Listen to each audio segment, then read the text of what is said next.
오늘 새벽에 누가복음 18장 1절에서 8절의 말씀을 함께 나누고자 합니다. 이 누가복음 17장과 18장은 이어지는 부분입니다.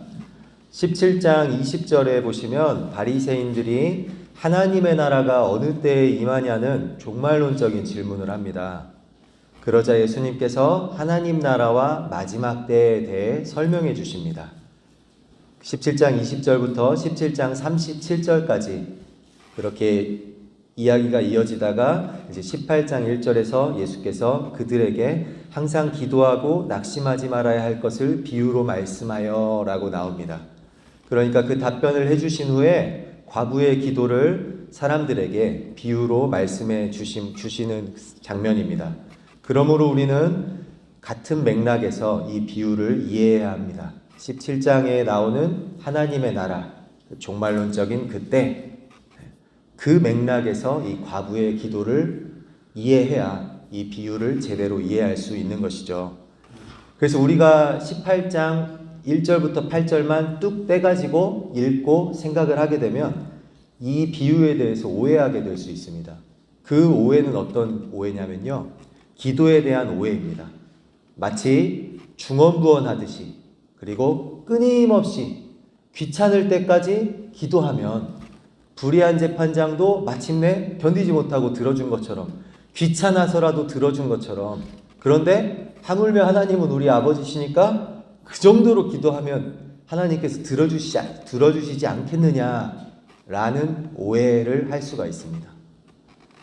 이 비유는요, 강짜 기도나 생떼 기도를 하면 하나님께서 무조건 들어주신다, 이거를 말하려고 예수님께서 하신 말씀이 아닙니다. 만약에 그랬다면은 17장 그 하나님의 나라를 설명하면서, 마지막 때를 설명하면서 갑자기 뜬금없이 이 과부의 비유를 이야기하진 않으셨을 겁니다. 이 기도는요, 이 비유는 강짜 기도나 생떼 기도가 아닌 인내의 기도를 할 것에 대해 말씀해 주고 있습니다. 왜냐하면 마지막 때의 성도의 기도가 이러한 인내가 필요하다라는 겁니다. 그거를 말해주고자 예수님께서 이 비유를 설명해 주신 겁니다. 이런 거를 전혀 생각하지 않고 우리가 보게 되면요, 뜬금없다라는 생각이 들 수 있어요. 왜냐하면 종말론적인 하나님 나라 설명하시다 갑자기 왜 기도를 말씀하시지? 갑자기 왜 이런 비유가 나오지? 그냥 무조건 생떼 부리면 들어주시는 건가? 이렇게 오해할 수 있습니다. 그렇지 않습니다. 그리고 잘못 생각하면 하나님을 귀찮게 하면 들어준다라고 생각할 수 있는데 그렇지 않습니다. 또한 이 비유는요, 인내의 기도에 대해서 우리에게 말해주지만 불의한 기도하다가 낙심하지 않도록 낙심에 대해서도 경계하는 비유입니다. 기도하다가 우리가 어떻게 됩니까? 보통 기도를 쭉 하는데 오랫동안 응답이 없으면 지연된 응답 앞에서 우리는 낙심하게 되지 않습니까? 이 비유는 그러한 낙심을 경계하도록 예수님께서 들려주고 있는 비유입니다. 낙심하지 않는 것, 낭망하지 않는 것은 어디서부터 나오는가? 우리가 생각할 때 그것은 관계에서 나옵니다. 예를 들어 우리가 그 불의한 재판장 같은 사람한테 쭉 호소를 합니다. 계속해서 간청을 하는데 정말 오래도록 들어주지 않습니다. 그러면 우리가 이 불의한 재판장과 관계가 없고 또 이에 대해서 신뢰할 수도 없기 때문에, 이 사람에 대해서 신뢰할 수도 없기 때문에 우리가 낙심하게 되고 포기하게 되는 거죠. 그렇지만 하나님과 우리는 어떤 관계입니까? 아버지와 자녀의 관계죠.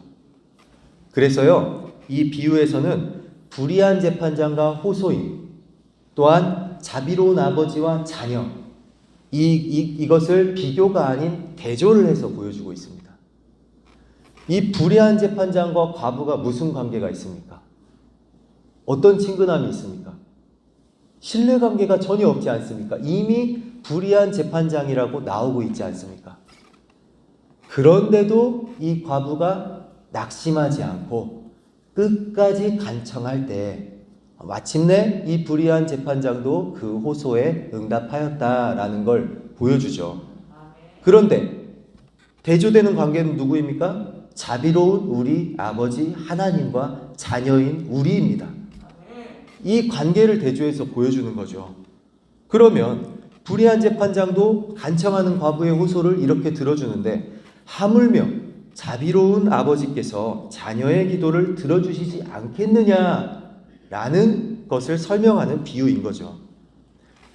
자비로운 하나님께서 반드시 기도를 들어주실 테니 낙심하지 말라고, 기도하다가 낙심하지 말고 또 기도하다가 낙심되더라도 끝까지 중단 없이 기도하라고, 인내의 기도를 하라고 예수님께서 우리에게 이 비유를 통해서 오늘 말씀해 주고 계시는 겁니다.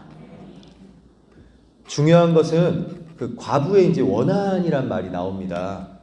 과부의 원한을 풀어주지 않겠느냐 이러면서, 근데 이것을 앞에 있는 17장과 연관하여서 본다면 이 과부의 원한은요, 과부 개인의 어떤 사소한 원한이 아닌 성도의 박해를 의미합니다. 왜냐하면 17장이 아까 뭐라고 했습니까? 종말론적인 말세에 나타난 하나님의 나라, 또 말세에 이제 성도가 가져야 될 자세, 이런 것들을 설명하지 않습니까? 그러면서 이제 또 뜬금없이 과부의 원한이란 단어가 등장하죠. 그래서 17장과 연결해서 본다면 뜬금없지 않습니다. 성도의 이 원한이 성도의 박해를 의미하기 때문에 주님이 다시 오실 때 세상에 있는 그리스도인이 받게 될, 하나님의 자녀들이 받게 될 이 고난을 말하는 거거든요. 이 원한이. 그래서 주님이 재림하실 때까지 애매하고 부당한 고난 앞에서 기도했는데도 속히 상황이 나아지지 않을 때, 그럼에도 불구하고 낙망하지 말고 중단 없이 기도하라고, 오히려 그때가 믿음이 필요한 때라고 예수님께서는 이 비유를 통해 말씀해 주시고 계시는 겁니다. 그리고 낙망하지 말고 중단 없이 기도함으로 최후 승리를 차지할 거라고 예수님께서 말씀하시는 겁니다. 그게 8절이죠. 인자가 올 때 세상에서 믿음을 보겠느냐라는 말씀입니다. 그 마지막 때 예수님께서 재림하실 때, 그때 믿음을 가지고 낙심하지 말고 중단 없이 인내하며 기도해라. 포기하지 말고 끝까지 그리스도인으로 살아가라. 그러면 승리의 면류관을 차지할 것이다. 예수님께서 말씀하고 계시는 거죠. 시대를 뛰어넘어서, 시간을 뛰어넘어서 예수님께서 이 비유를 통해 오늘 우리에게 말씀해 주시는 겁니다. 즉 이 비유는요, 기도의 문맥에서 우리 성도의 믿음을 강조해 주고 있는 비유입니다. 말세에 믿음 없음을 탄식하고 있는, 어떻게 보면 주님의 날을 기다리고 있는 백성들에게 혹독한 박해를 견디지 못해서 변절하거나 믿음을 버리거나 지연된 재림으로 낙심하는 그들에게, 우리에게 필요한 건 무엇일까요? 바로 흔들리지 않는 믿음의 기도입니다. 낙심하지 않고 포기하지 않는 기도입니다. 이러한 기도와 말세 앞에 서는 성도의 태도를 예수님께서 이 비유를 통해서 말씀해 주시고 계시는 겁니다. 그러면 낙심하지 않는 기도는 언제 가능합니까? 어떻게 가능합니까? 예, 맞습니다. 신뢰입니다. 앞서 말씀드렸던 하나님과 우리의 관계에서 나오는 겁니다. 그 신뢰에서 나오는 겁니다. 하나님과 우리 아버지와 자녀의 관계, 그리고 그 관계에서 오는 신뢰, 또 약속을 어기지 않으시는 신실하신 하나님, 그분의 성품을 의지할 때 나오는 깊은 신뢰, 거기서 낙심하지 않는 기도가 나올 수 있는 거죠. 우리는 알죠. 하나님은 약속을 지키시는 신실하신 분이시라는 걸요. 우리는 믿죠. 우리는 하나님 아버지의 자녀라는 걸요. 그런데 왜 기도하다가 낙심하게 되죠? 왜 신뢰를 잃어버리고 포기하게 되죠? 하나님이 자기 백성의 기도에 외면하지 않는다는 확신이 있을 때 낙심하지 않는 기도는 가능해집니다. 그 기도가 오늘 우리에게, 지금 우리에게 가능해지기를 소망합니다. 이런 낙심 없고 중단 없는 기도만이 마지막 때에 성도가 가야 할 길이고 신앙을 지키는 유일한 길임을 성경은 오늘 우리에게 말씀해 주고 있습니다.